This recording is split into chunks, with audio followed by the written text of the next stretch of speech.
From Estero, Florida, this is a One Extraordinary Marriage show. Where being busy is overdone, romancing is fun, and scheduling sex has taken the guesswork out of wondering when you're going to get some. I'm Tony DiLorenzo, your co-host, along with my beautiful wife, Elisa.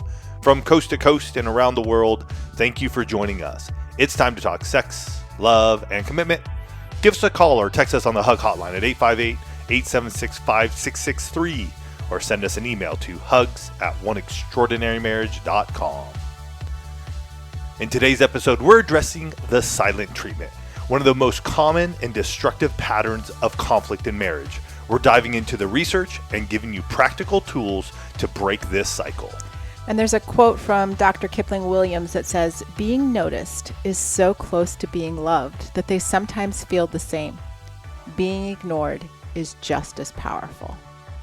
So I'm just going to let that sit there as we jump into today's episode and part of what we're going to be talking about in regard to the silent treatment. But we start every episode with a hug, and a hug is an opportunity for us to celebrate what you are doing in your marriage, where you're being intentional, the actions that you've taken. And this hug comes from a post that was in the One Family private Facebook group that just starts with, "We have the most epic we did it moment." And it is such a beautiful redemption story. 25 years after we first said, "I do," we did it again. To my husband, "I love you and am so overcome and undone by our love and adventure together. Thank you for loving me. One Extraordinary Marriage, thanks for loving us." With 3 children, all adults now, and our first grandbaby on the way, I can truly say what a beautiful legacy our first vows brought us, and how the second set of vows means just as much because it represents the life we've lived in between both. The ups and downs, the trials, the errors, the highs, the heartaches, the wins and tragedies, the celebrations, the milestones, through sickness and health, the mundane to the most epic adventures. It's all worth it. Here's to another many, many decades. I love it. This was actually accompanied by some beautiful photos of a vow renewal. And super special just to see all of you take those types of actions and make those types of decisions for your marriage. We love that. We do. And you know what? A "we did it" usually leads towards That's true. a completing a sex challenge. And yet I love how this wife took that "we did it," and they have been part of the One Family for many, many years, this husband and wife, and took that "we did it" from a sex challenge to their 25th vow renewal, which I just love, and I think it's just precious. So Tony mentioned at the top of this episode that we're talking about the silent treatment. It's really interesting because I had a couple of coaching conversations last week that were actually about couples not having conversations. Okay. Right? So we're in the coaching session and we're talking about them not talking to one another, the silent treatment, and the fact that in some marriages, this can go on for days or even weeks. I've actually coached couples that have not talked to one another for weeks. And this this isn't just the little like, "Hey, I just need, like, give me an hour. I just need a little bit of time to just kind of process." This is the, we are in a place where I am absolutely refusing to talk to you. I'm doing this as a way to punish you or to control or to, just express my displeasure. And I can say all of those things because I have deployed the silent treatment in our own marriage. So this is not me casting stones or anything like that. It is like, I know what this behavior looks like. Tony knows what the receiving end looks like. It is the cold shoulder. It's, ignoring your spouse. It's coexisting with little to no engagement. Yes. And I would even say last week's episode where we were talking about put the phone down, put the phones down. I would even say you could looking at your phone as a form of silent treatment when you have been in an argument, because it takes and diverts your attention. I will say from our perspective in our marriage, silent treatment has happened. I don't think it has ever happened longer than a week in the 29 years we have been married. Now, I may be missing something that I just put it outside of my brain and my memory that may have happened years and years and years ago. In the time frame that I can think of, I can't think it's gone longer than a week. It has definitely gone for days at certain times, though. I'm just going to be truthful and honest with you all there around that. So, as Tony said at the top of this episode, I am going to be sharing a little bit more research throughout this episode than on some others, just because I was able to find a lot more in terms of like, this is actually a phenomenon that's studied. Yeah. And so I like when we've got the opportunity to bring in what the researchers are doing to share that with you all. According to the Gottman Institute, 67% of couples experience the silent treatment. I feel like that's a pretty substantial number. That is. 2 out of 3. I find that 2 out of 3. high. And there's a researcher at TCU, Dr. Paul Schrute, who analyzed 74 studies involving over 14,000 participants and found that the silent treatment is the most common pattern of conflict in marriage. And I was like, whoa. Okay, so they went and did a meta-analysis of all the studies that have been out there, and it's this pattern of demand and withdraw. And here's how he and his colleagues describe this: one spouse approaches with a concern, a request, some type of communication, and the other spouse responds by withdrawing or going silent. One pursues connection, the other retreats into silence, and both spouses start to blame the other. The person making the request feels shut out and rejected. The person withdrawing feels nagged and attacked. And each believes the other person is the problem. And I remember reading this description and I'm like, yep. Because I think back to the times when this, was much more prevalent in our marriage. And, Tony would want to talk and he's like making these bids for connection and like, let's have a conversation. And I'm just sitting there going, oh, heck to the no. Except I didn't say that because I was being silent. Right. And so I would just. Her eyes would say it though. My eyes were probably saying a whole bunch of stuff. The nonverbal communication and emotional intimacy. And I look back on it was a learned behavior, and it was one that for me was a way to avoid the conflict. Like if I didn't talk to you, what are we going to escalate into, right? But I was completely it was a control mechanism. You're conflict avoidant. Yes. So you don't want to deal with the conflict. I don't want to. I've gotten better over the years in terms of engagement. Like I will engagement, but still, conflict is still something. Like I'm not seeking it out, right? Some people do seek it out, and you're one who doesn't. And I'm not saying I'm one who wants to engage in conflict, and yet once we have conflict, I'm like, we need to address it. Well, and the Dr. Kipling Williams, who I opened this episode with a quote from him. He actually showed, so he's a brain researcher, and his research showed that being ignored activates the same areas of the brain as physical pain. So when you're on the receiving end of the silent treatment, and this is really good for all of those of you that like to deploy the silent treatment, because I think it's important to know this, your brain processes it like being physically hurt. And we've mentioned this numerous times throughout different episodes.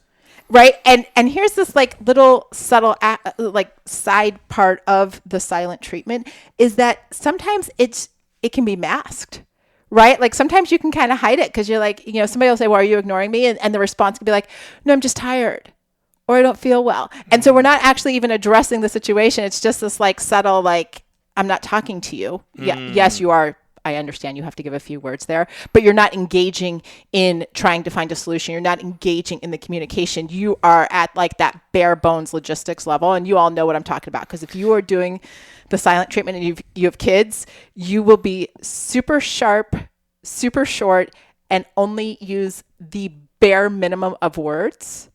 If not, even you get into grunting. It's just sounds and yeah, been there, done that.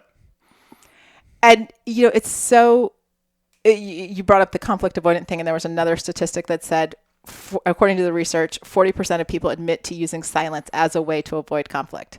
No, there we go. I am in that group. Like I said, but what I was like, I'm reading all of these statistics, you guys, and I'm analyzing this, and I come to this place where it says 40% of people admit to using silence as a way to avoid conflict. And I just start laughing. And, in my office, and I'm looking at this and I'm like, how funny that it actually generally creates more conflict, right? Here we are trying to use the silent treatment to avoid conflict. And all it's doing is like pouring gasoline on a fire, right? Creating more conflict, getting into this place where, the impact, like Dr. Williams was saying, like it creates this physical pain.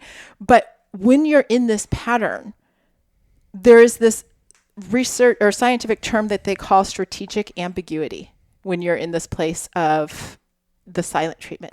So what you're saying is in that period of time, it's called strategic ambiguity for the person on the receiving end of the silent treatment. For the person on the receiving side. So on my side, it would be on my side. It's right. Considered so you're in this place of ambiguity because you don't know how long. You don't necessarily know why I've gone silent. Mm-hmm. Right? You might have a good guess, but you may not know the specifics. You don't know how long we're going to be in this cycle of silent and quiet and ignoring each other. And you often don't know what to do to fix it. Mm-hmm. So you are in this place of like, I'm at the mercy of my spouse and I don't know what to do. Mm-hmm.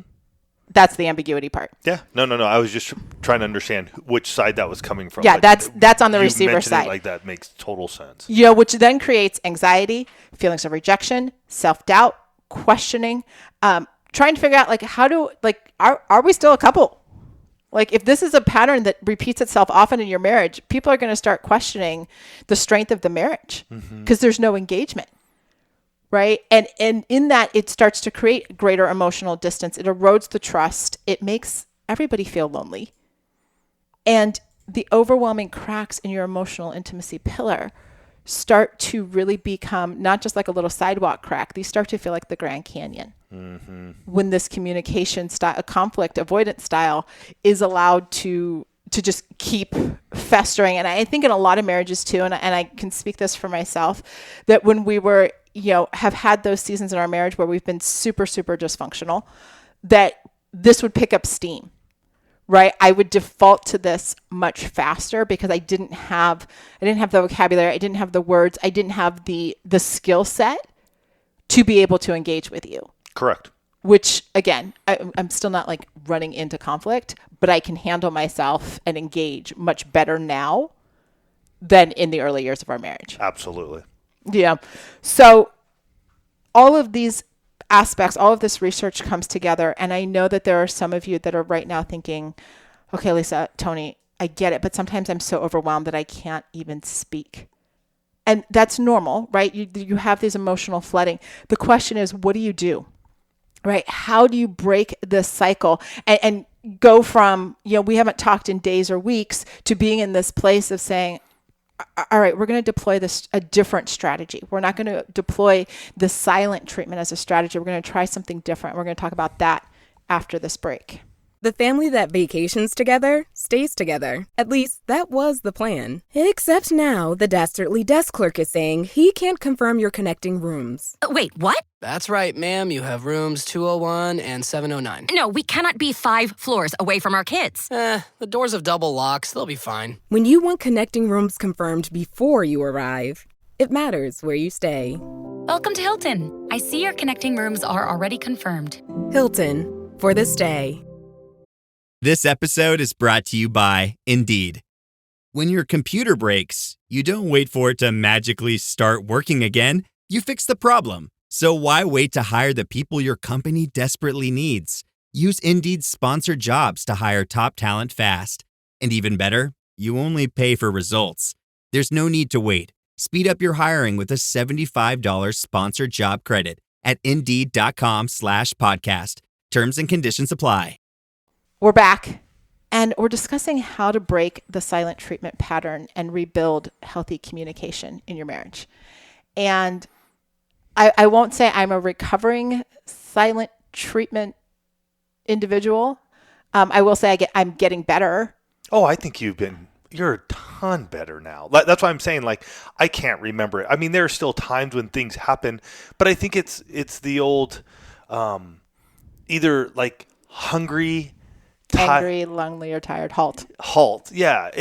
And I think that for us in our marriage at this point in time, it's like one of those things is happening that leads to the time. It's not like when we were younger marrieds and we would get into like conflict and we would be like yelling at each other and you would shut down and go into the silent treatment. Mm-hmm. Now I do think it's hungry, angry, lonely, or tired. Halt. right? So I think that in our marriage is a point of like, I just need downtime. And it's understanding like, oh, you're hungry right now. So us having some sort of conversation that may get heated creates a silent treatment because you're just like, I just need to eat. I can't focus. I can't focus on the task at hand or the conflict or the issue at hand. So I think you've gone way better. And we both have gone better. And I've also learned like, hey, what's going on? I don't need to bulldog you into like talking. It's like, hey, Elisa, get your time. We have had those moments. We have had those moments. So you pursuers, you know, what they call it in the pattern. Oh, what was that? The demand withdrawal. Those of you that like to demand the conversation, you are Tony. And sometimes you can, like, I'm glad he used the bulldog analogy because sometimes it can feel like that. Like if you're in this very stimulated place and you can't talk and you want to withdraw, it does feel like your spouse is a bulldog, just like, no, we're going to do this. We're going to do this. Mm-hmm. And, you know, the first thing, as in so many things in marriage, is like, are you aware that you do this? Right? Some of us are just like, well, that's just the way I am. I'm going to say, stop it. I used that for years. It didn't help my marriage to just say, well, that's just like, you just have to deal with it. That's just the way I am. It actually created more conflict. Like extraordinary marriages step out and say, okay, yeah, I recognize that there are times when I go silent and I shut you out. That's just stepping into this place of saying, I'm going to own my own behaviors, right? I'm going to take a step in the direction of connection instead of just saying, well, take it or leave it. Because that, again, brings us back to the Grand Canyon in our marriage, right? And so not just acknowledging that you are the one that does this, but what are you feeling in that moment? I tell my coaching clients all the time, like when we can start putting words to the feelings, it makes it so much easier for our spouse to engage. So if you're feeling overwhelmed, right? If you feel yourself starting to shut down, if you're in that place, it is so valuable to the relationship to just say, hey, I'm feeling really overwhelmed.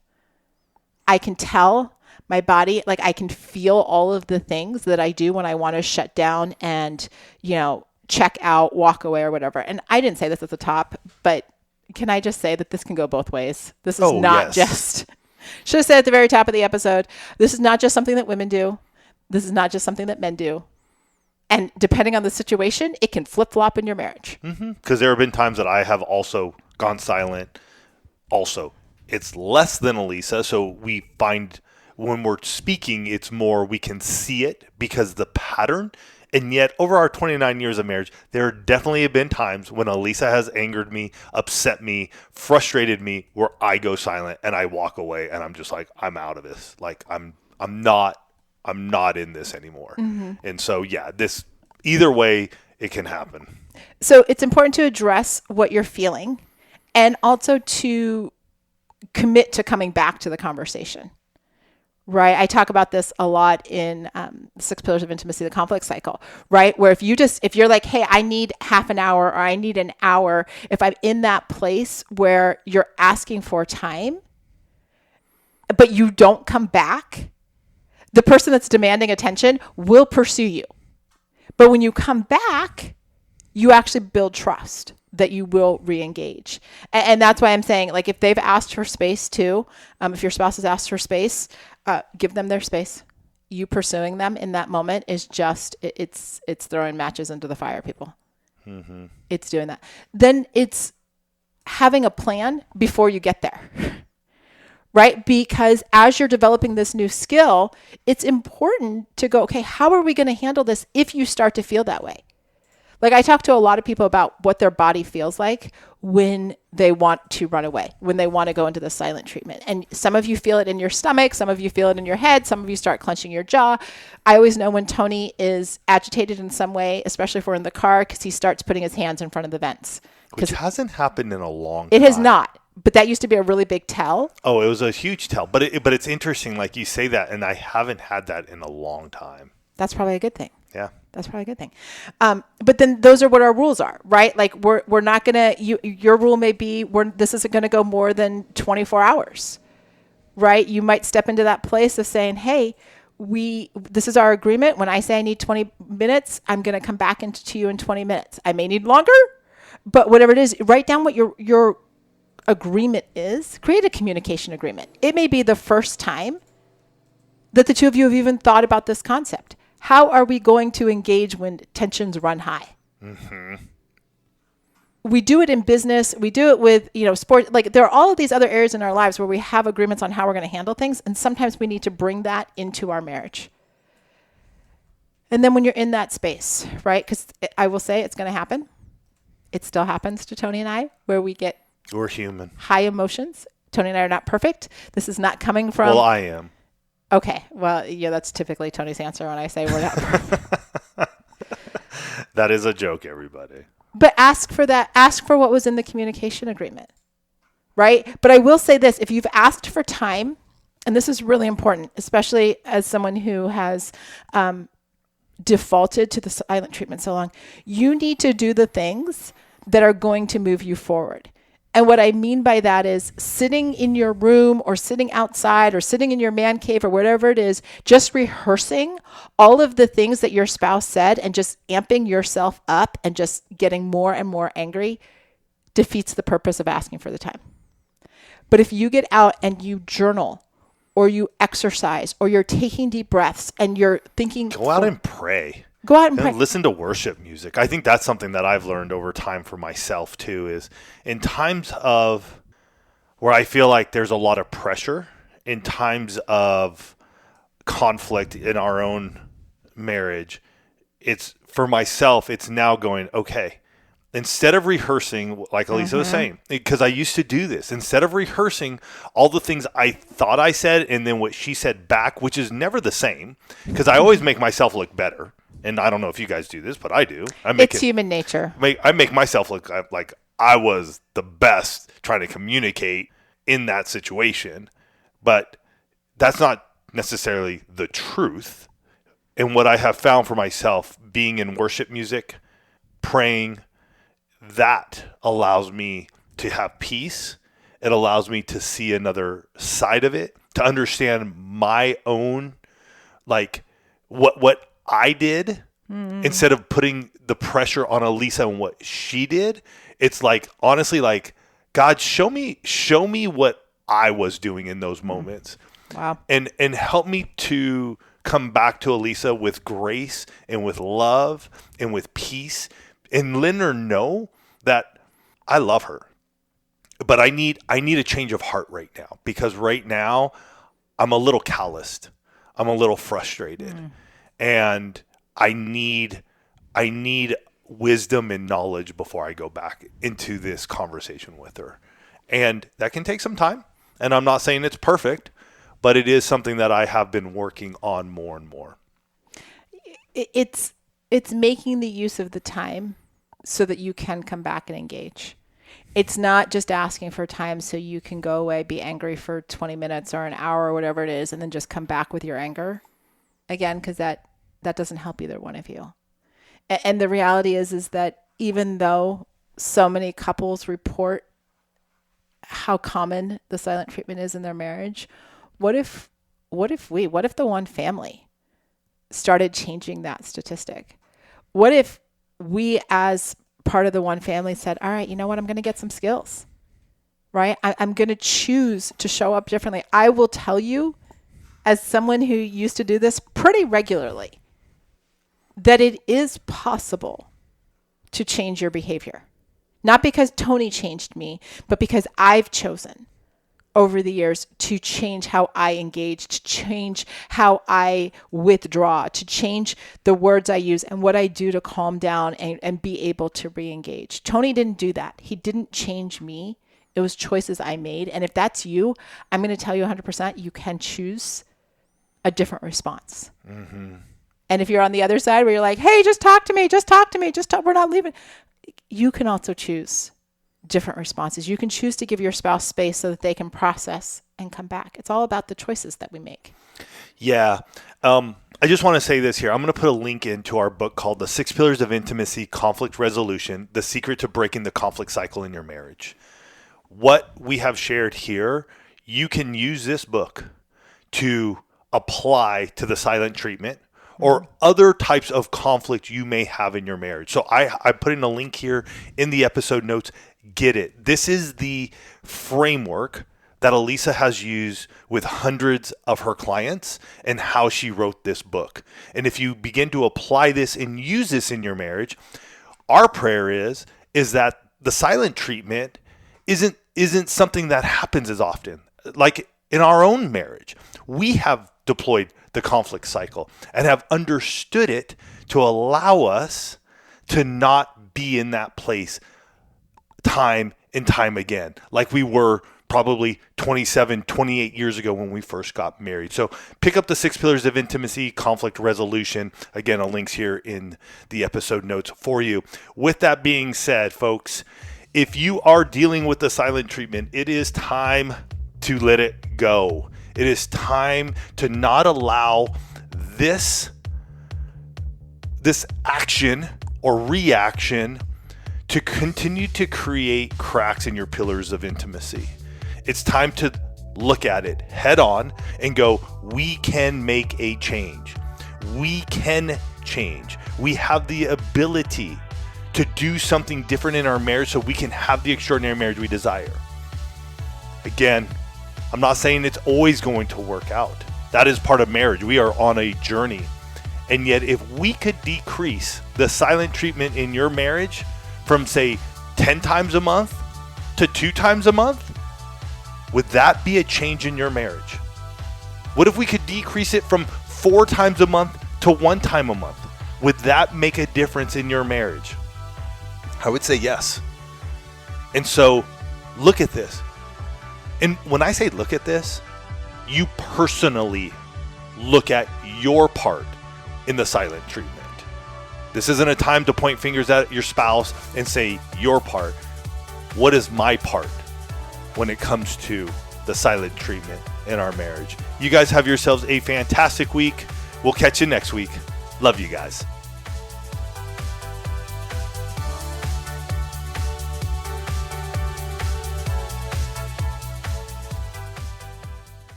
Thank you for listening to the One Extraordinary Marriage Show. If you love this podcast, please leave a review on Apple, Spotify, or wherever you are listening. Your review helps others find the show and know that it's the right fit for them and their marriage.